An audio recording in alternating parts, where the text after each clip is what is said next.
Hello बच्चों। आज basically हम लोग आज कोई बेसिकली बच्चों टॉपिक पे हम लोग सिलेबस के किसी टॉपिक को डिस्कस नहीं करेंगे। आज बेसिकली हम लोग क्या करना है बच्चों, बहुत लोग आप लोगों का रिक्वेस्ट आ रहा था या बहुत लोग बोल रहे थे कि सर बेसिकली आप जो डिलेटेड पोर्शन है जो इस सेशन के लिए कोविड-19 की वजह से जो सीबीएसई ने अपने सिलेबस में जो जो टॉपिक्स को रिमूव किया है, डिलीट किया है, उसको थोड़ा एक्सप्लेन कर दीजिए। देखो बच्चों, सबसे ज़रूरी बात कि ये जो अभी तक सिलेबस का नोटिफिकेशन आया है वो सिर्फ सीबीएसई के द्वारा आया हुआ है, ना अभी तक आईआईटी का कोई स्पेसिफिक नोटिफिकेशन है, ना नीट का कोई स्पेसिफिक नोटिफिकेशन है, और ना ही किसी भी स्टेट बोर्ड का नोटिफिकेशन है। तो बच्चों ये जो सिलेबस है ये सिर्फ सीबीएसई के लिए ही क्या होगा, सीबीएसई के सिलेबस से ही बाहर हुआ है। ठीक है, अभी किसी भी बेसिकली स्टेट बोर्ड और ना ही आईआईटी और नीट का नोटिफिकेशन आया है। वैसे बच्चों जब भी हम लोग चैप्टर स्टार्ट करते हैं, चैप्टर स्टार्ट करने के पहले क्या करते हैं बच्चों, उस चैप्टर में क्या क्या पोर्शन पढ़ना है, क्या क्या सिलेबस है, उसको हम लोग एक बार देख लेते हैं। क्लियर बच्चों, और उसमें हम बताते भी हैं कि ये हमारे बोर्ड का होगा और ये क्या होगा बच्चों, ये बेसिकली हम लोग को आईआईटी और नीट के लिए पढ़ना है। क्लियर बच्चों, तो सबसे पहले हम क्या करते हैं, सबसे पहले हम लोग देख लेते हैं जो बुक 1 में जो बेसिकली जितना आया है सिलेबस, हम चैप्टर 5 तक लिख के रखे, इसको एक बार एक्सप्लेन कर देते हैं। बच्चों हम कहाँ तक पढ़ रहे थे, हम लोग अभी चैप्टर 3 पढ़ रहे हैं, इलेक्ट्रिक करंट या करंट इलेक्ट्रिसिटी।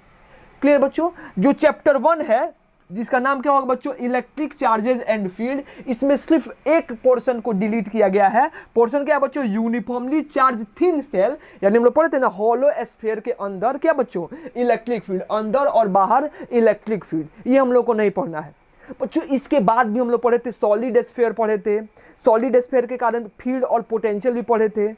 क्लियर बच्चों, अलग अलग जैसे हम लोग सिलेंडर भी पढ़े थे, सॉलिड सिलेंडर, हॉलो सिलेंडर, तो वो सब बोर्ड में पहले भी नहीं था। हम आपको पहले ही बताए थे कि जो गॉस लॉ का एप्लीकेशन है और उससे जो इलेक्ट्रिक फील्ड निकालना है वो हम लोग को सिलेबस में क्या था, पहले 3 था, एक लॉन्ग इनफाइनाइट वायर के लिए, एक लॉन्ग इनफाइनाइट शीट के लिए, और किसके लिए बच्चों, हॉलो सेल के लिए। यहाँ पे क्या किया बच्चों, सीबीएसई हम लोगों के सिलेबस से जो हम लोग थिन सेल के लिए या फिर हॉलो स्फीयर के लिए जो इलेक्ट्रिक फील्ड पढ़ते थे इनसाइड और आउटसाइड, वो क्या कर दिया है, रिमूव कर दिया है। तो हमारा जो पहला चैप्टर है, एनसीईआरटी का फर्स्ट चैप्टर है, उससे सीबीएसई के अकॉर्डिंग सिर्फ एक टॉपिक क्या किया गया बच्चों, रिमूव किया गया है। बच्चों जो हमारा सेकेंड चैप्टर है कैपेसिटर से कोई भी टॉपिक को रिमूव नहीं किया गया है। बोर्ड के लिए हम लोग जितना बोर्ड के लिए पढ़े थे वो पढ़ना है, और आईआईटी के लिए तो अलग था। क्लियर बच्चों, तो सेकंड चैप्टर से जितना हम लोग बोर्ड के लिए पढ़े थे वो टोटल पढ़ना है। बच्चों जो थर्ड चैप्टर है जो हमारा क्या है, करंट इलेक्ट्रिसिटी, इसमें हम लोग कार्बन रेसिस्टर पढ़े थे, उसका कलर कोडिंग पढ़े थे कार्बन रेसिस्टर का, और series and parallel combination of resistor, ये आप लोग 10th क्लास में ही पढ़ लेते हो। इसीलिए क्या किया बच्चों, इस साल सीबीएसई के लिए ये colour code of carbon resistor और सीरीज एंड पैरेलल कॉम्बिनेशन को क्या किया है बच्चों, रिमूव किया है। क्लियर है, तो ये क्या हुआ है, हमारा जो बच्चों थर्ड चैप्टर है उसमें से सिर्फ इसी टॉपिक को रिमूव किया गया है। जो फोर्थ चैप्टर बच्चों हम लोग का जो अगला चैप्टर होगा जो हम लोग पढ़ेंगे, जिसका नाम क्या बच्चों, एनसीईआरटी में मूविंग चार्ज एंड मैग्नेटिज्म में दिया है, उसमें से सिर्फ एक टॉपिक, और टॉपिक क्या बच्चों, साइक्लोट्रॉन। बेसिकली साइक्लोट्रॉन क्या होता है बच्चों, एक डिवाइस होता है जो क्या करता है, जो बेसिकली पॉजिटिव आयंस को या पॉजिटिव चार्ज को एक्सीलरेट करता है। अब हम पढ़ेंगे आगे डिटेल में कि नेगेटिव चार्ज को क्यों नहीं करता है, क्या रीजन है इसके पीछे। ठीक है बच्चों, इसके बाद क्या पढ़ना है बच्चों, हम लोग को चैप्टर 5 है मैग्नेटिज्म एंड मेटल। बच्चों ये थोड़ा सा अगर हम लोग देखें तो ये फिजिक्स में हम लोग को थोड़ा सा रटने वाला चैप्टर ज़्यादा था। ठीक है, थोड़ा सा कंफ्यूजिंग चैप्टर था, कॉन्सेप्चुअल चैप्टर नहीं था, तो इसमें से बहुत सारे टॉपिक को क्या किया है, रिमूव किया है। पहला टॉपिक क्या है बच्चों, मैग्नेटिक फील्ड इंटेंसिटी, यानी कि मैग्नेटिक फील्ड इंटेंसिटी हम लोग किसके लिए, अगर मैग्नेटिक डाइपोल के लिए या बार मैग्नेट बोल दो, ठीक है, जितना भी मैग्नेट होता है सब क्या होता है, डाइपोल होता है। मैग्नेटिक डाइपोल के लिए हम लोग निकाले थे ना, याद करो तुम लोग, इलेक्ट्रिक डाइपोल निकाले थे -q + q चार्ज, और इसके लिए क्या निकाले थे, इलेक्ट्रिक फील्ड निकाले थे। कहाँ पे बच्चों, इसके एक्सियल किसी पॉइंट पे और एक परपेंडिकुलर किसी पॉइंट पे निकाले थे। सेम हम लोग क्या करते थे, पहले थे, अब बोलेंगे करेंगे नहीं बोलेंगे, क्या करते थे बच्चों कि हमारे पास बार मैग्नेट है या कोई भी मैग्नेटिक डाइपोल है, तो इस मैग्नेटिक डाइपोल के एक्सिस पे मैग्नेटिक फील्ड निकालते थे और इसके परपेंडिकुलर बाइसेक्टर पे भी मैग्नेटिक फील्ड निकालते थे। हम लोग निकालेंगे भी, लेकिन अब बोर्ड में नहीं पढ़ना है।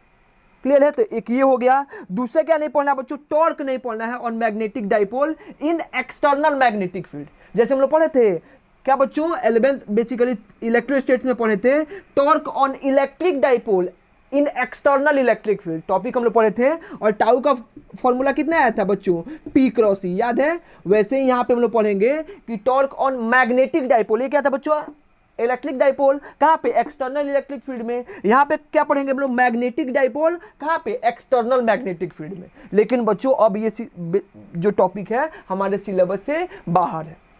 इसके बाद क्या बच्चों, इसके बाद जो हमारा इसी में हम लोग पढ़ते हैं अलग अलग सब्सटेंस के बारे में पढ़ते हैं, पारा मैग्नेट, डाई मैग्नेट, फेरोमैग्नेट, इसकी प्रॉपर्टी क्या होती है और ये इलेक्ट्रोमैग्नेटिक फैक्टर्स पे इसका स्ट्रेंथ डिपेंड कैसे करता है, और परमानेंट मैग्नेट। बच्चों ये सारा का सारा पोर्शन क्या है हमारे सिलेबस से इस साल के लिए रिलेटेड है। ये क्या हुआ बच्चों, ये सिर्फ हमारा 5 चैप्टर का हुआ। क्लियर है? तो आप चाहो अगर जिसके पास दिक्कत है आप निकाल नहीं सकते हो, ये बेसिकली सीबीएसई की साइट पे भी है, या फिर तुम ऐसे भी डाउनलोड कर सकते हो कि सीबीएसई से का जो डिलेटेड पोर्शन है या डिलेटेड सिलेबस है 2020-21 का, वो बेसिकली बच्चों आप लोगों के पास क्या होगा, आपके पास आ जाएगा। या तो आप चाहो तो नोट कर सकते हो, या फिर क्या चाहो बच्चों, या चाहो तो आप डायरेक्ट क्या कर सकते हो, समझो और डायरेक्ट क्या कर सकते हो, इसका PDF डाउनलोड कर सकते हो। क्लियर बच्चों? तो चलो हम लोग क्या करते हैं, आप लोग अगर लिखना चाहते हो तो लिखो, हम लिख देते हैं बच्चों। इसके आगे जो चैप्टर्स हैं उसका सिलेबस लिखते हैं, फिर आप लोगों को एक्सप्लेन करते हैं। जल्दी से लिखो इसको। देखो बच्चों, इसके बाद बेसिकली चैप्टर 6 से फिर कोई भी टॉपिक को रिमूव नहीं किया गया है। अगला चैप्टर आता है चैप्टर 7। चैप्टर 7 का नाम क्या है बच्चों, अल्टरनेटिंग करंट, जिसको शॉर्ट फॉर्म में हम लोग AC बोलते हैं। इसमें बच्चों 2 टॉपिक को रिमूव किया गया है। एक क्या, पावर फैक्टर। बच्चों हम लोग अलग अलग केस में, जैसे हम लोग रेसिस्टर पढ़ रहे हैं, रेसिस्टर से बैटरी कनेक्टेड है, बैटरी ना कनेक्ट करके अब पावर सप्लाई कनेक्ट करेंगे, वैसे कैपेसिटर से पावर सप्लाई कनेक्टेड है और इंडक्टर से पावर सप्लाई कनेक्टेड होगा। इंडक्टर एक बेसिकली और सर्किट एलिमेंट होता है, हम लोग आगे पढ़ेंगे। ठीक है बच्चों? तो क्या देखेंगे हम लोग कि अलग अलग सर्किट के केस में हम लोग पावर फैक्टर निकालेंगे। तो अब पावर फैक्टर नहीं निकालना है बोर्ड के लिए। और वाटलेस करंट क्या होता है, ऐसा करंट जो बच्चों एक कंप्लीट साइकिल में कोई पावर को इंड्यूस नहीं करता है, यानी कि एवरेज पावर 0 होता है, वैसे करंट को हम लोग वाटलेस करंट बोलते हैं। क्लियर है बच्चों? तो इसको भी हम लोग को नहीं पढ़ना है। तो चैप्टर 7 में सिर्फ 2 टॉपिक रिमूव किया गया, एक पावर फैक्टर और एक क्या बच्चों, वाटलेस करंट। क्लियर है? इसके बाद हम बच्चों चैप्टर नंबर 8 आता है, जिसको क्या बोलते हैं, इलेक्ट्रोमैग्नेटिक वेव। इसमें बच्चों एक छोटा सा टॉपिक था, डिस्प्लेसमेंट करंट। तो इस पूरे टॉपिक को रिमूव कर दिया गया है कि basic idea of displacement current. Displacement current होता है, देखो बच्चों हम लोग पढ़ेंगे आगे चल के कि करंट 2 टाइप का होता है। एक होता है चार्ज के फ्लो करने की वजह से बच्चों करंट होता है, और एक हम लोग पढ़ेंगे कि इलेक्ट्रिक फील्ड या इलेक्ट्रिक फ्लक्स के चेंज होने से भी क्या होता है, करंट आता है। तो जो चार्ज के फ्लो करने की वजह से करंट आता है उसको कन्वेंशनल करंट बोलते हैं, जो अभी तक हम लोग पढ़ते आ रहे हैं। और जो बच्चों फील्ड के चेंज होने की वजह से करंट आता है या फ्लक्स की चेंज होने की वजह से करंट आता है, उसको क्या बोलते हैं, डिस्प्लेसमेंट करंट। अब डिस्प्लेसमेंट करंट क्यों बोलते हैं बच्चों, क्योंकि पहले के टाइम में इलेक्ट्रिक फील्ड को हम लोग इलेक्ट्रिक डिस्प्लेसमेंट बोलते थे। ठीक है बच्चों? तो इलेक्ट्रिक फील्ड के चेंज होने की वजह से आ रहा है, यानी कि इलेक्ट्रिक डिस्प्लेसमेंट के चेंज होने की वजह से आ रहा है, इसीलिए इसको क्या बोलते हैं, डिस्प्लेसमेंट करंट। क्लियर है? तो 8वें चैप्टर में सिर्फ basic idea of displacement current को रिमूव किया गया है। अगला जो चैप्टर है बच्चों ये हमारा फर्स्ट बुक का लास्ट चैप्टर था। इसके बाद हम लोग क्या होगा बच्चों, सेकंड बुक स्टार्ट होगा। चैप्टर नंबर 9 क्या बोलते हैं, ray optics and optical instrument. इसमें क्या बोला बच्चों, रिफ्लेक्शन को रिमूव कर दिया है, डायरेक्ट रिफ्रैक्शन से बोला स्टार्ट कीजिए। स्फेरिकल मिरर नहीं पढ़ना है हम लोग को, मिरर फॉर्मूला नहीं पढ़ना है इसमें। क्लियर है बच्चों? इसके बाद स्कैटरिंग ऑफ लाइट है। ठीक है, स्कैटरिंग एक फेनोमेना होता है जिसकी वजह से क्या होता है बच्चों, स्काई हमारा जो है, आकाश जो है, आसमान है, वो ब्लू दिखाई देता है। इसी से क्वेश्चन आता है बच्चों की सनराइज के टाइम या सनसेट के टाइम हमारा जो सन है बच्चों उसका कलर रेड क्यों दिखाई देता है। ठीक है, तो ये क्या पढ़ना है बच्चों, स्कैटरिंग ऑफ लाइट में। तो इसको बोला है कि इसको रिमूव कर दिया है। क्लियर है? इसके बाद बच्चों चैप्टर 10 आएगा, जिसका नाम क्या है, वेव ऑप्टिक्स। इसमें क्या बोला है बच्चों, रिजॉल्विंग पावर, इसको हटा दिया है माइक्रोस्कोप और टेलीस्कोप दोनों के लिए। क्लियर है? उसके बाद बोला पोलराइजेशन हटाना है, नहीं पढ़ना है बच्चों। ब्रिस्टो का लॉ नहीं पढ़ना है। ब्रिस्टो लॉ एक बेसिकली ब्रिस्टो एक साइंटिस्ट थे जो एक लॉ दिए थे। ठीक है, हम लोग पढ़ेंगे। ठीक है, वो बेसिकली हटा दिए, क्योंकि बच्चों हम लोग को IIT वगैरह में पढ़ना होगा या फिर बिहार बोर्ड में हो सकता है कि पढ़ना हो। अभी तक बिहार बोर्ड का कोई नोटिफिकेशन नहीं आया है। उसके बाद क्या बच्चों, use of polarise light and polaroid. ठीक है, पोलरॉइड क्या होता है और पोलराइज लाइट का यूज क्या है, ये बच्चों चैप्टर नंबर 10 से हटाया गया है। क्लियर है। इसके बाद बच्चों चैप्टर 11 है जिसका नाम क्या है, dual nature and radiation of matter. Clear बच्चों, इससे क्या बोला है कि डेविसन एंड जर्मर, दो साइंटिस्ट लोग थे, वो मिलकर के एक एक्सपेरिमेंट को किए थे। तो उस डेविसन जर्मर एक्सपेरिमेंट को बच्चों क्या बोला है कि रिमूव कर देना है। ठीक है बच्चों, इसके बाद हम लोग को चैप्टर 12 में जो एटम चैप्टर है उसमें कोई सिलेबस को हटाया नहीं गया है, सारा का सारा बच्चों पढ़ना है। 13 चैप्टर जिसका नाम क्या है बच्चों, न्यूक्लियाई। इसमें से फिर क्या बोला है, रेडियो एक्टिविटी क्या होता है। ठीक है बच्चों, alpha particle, beta particle, gamma particle, उसकी प्रॉपर्टीज, डीके का लॉ क्या होता है, हाफ लाइफ क्या होता है और मीन लाइफ क्या होता है, इसको हटा दिया गया है।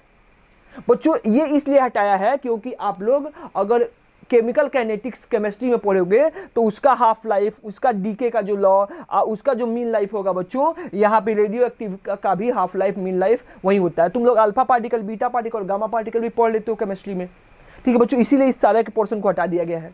एक और टॉपिक हटाया बच्चों, binding energy per nucleon and it variation with mass number. ठीक है, बाइंडिंग एनर्जी पर न्यूक्लियन का वेरिएशन मास नंबर के साथ कैसे होता है। ठीक है, ग्राफिकली हम लोग को पढ़ना था, ये क्या बोला है, इसको हटा दिया है।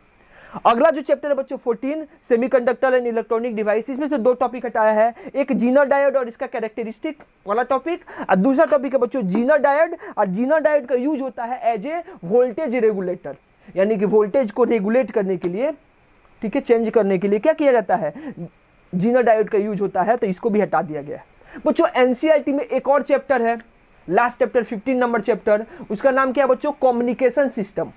वो हम लोग पिछले साल ही सीबीएसई अपने सिलेबस से उसको रिमूव कर दिया था, कम्युनिकेशन सिस्टम, लेकिन बिहार बोर्ड के सिलेबस में अभी भी है कम्युनिकेशन सिस्टम। क्लियर बच्चों, तो ये क्या हुआ, ये हमारा सिंपल सा इतना ही सिलेबस था, अप्रॉक्स 30% सिलेबस है जिसको सीबीएसई इस साल 2021 के सेशन के लिए रिमूव किया है। ठीक है, हम लोग बच्चों इसको अच्छे से, जब भी चैप्टर स्टार्ट होता है हम लोग पूरा का पूरा सिलेबस लिखते हैं, वहाँ पे भी हम मेंशन कर देंगे कि ये वाला सिलेबस इस बार बोर्ड में है और ये वाला सिलेबस बोर्ड के बाहर है। ठीक है बच्चों, बाकी जितना भी सिलेबस रिमूव है हम सबको पढ़ेंगे, क्योंकि पढ़ना मैंडेटरी है बच्चों, क्योंकि बहुत लोग बिहार बोर्ड से है जिनका स्टेट बोर्ड है, तो उनके लिए पढ़ना जरूरी होगा। बहुत सारे लोग IIT का तैयारी करते हैं, नीट का तैयारी करते हैं, उन लोगों के लिए भी जरूरी होगा। तो हम लोग किसी भी पोर्शन को छोड़ेंगे नहीं, सारा का सारा पोर्शन करना है। ठीक है, लेकिन हाँ जिसको सिर्फ बोर्ड पढ़ना होता है वो सिर्फ बच्चों बोर्ड के टॉपिक पे ध्यान दे सकता है। ठीक है बच्चों, तो चलिए आज के लिए यही काफ़ी है, इतना ही काफ़ी है। हम लोग नेक्स्ट डे नेक्स्ट लेक्चर लेकर के आएंगे। क्लियर बच्चों, तब तक आप लोग पढ़ाई करते रहें। All the very best.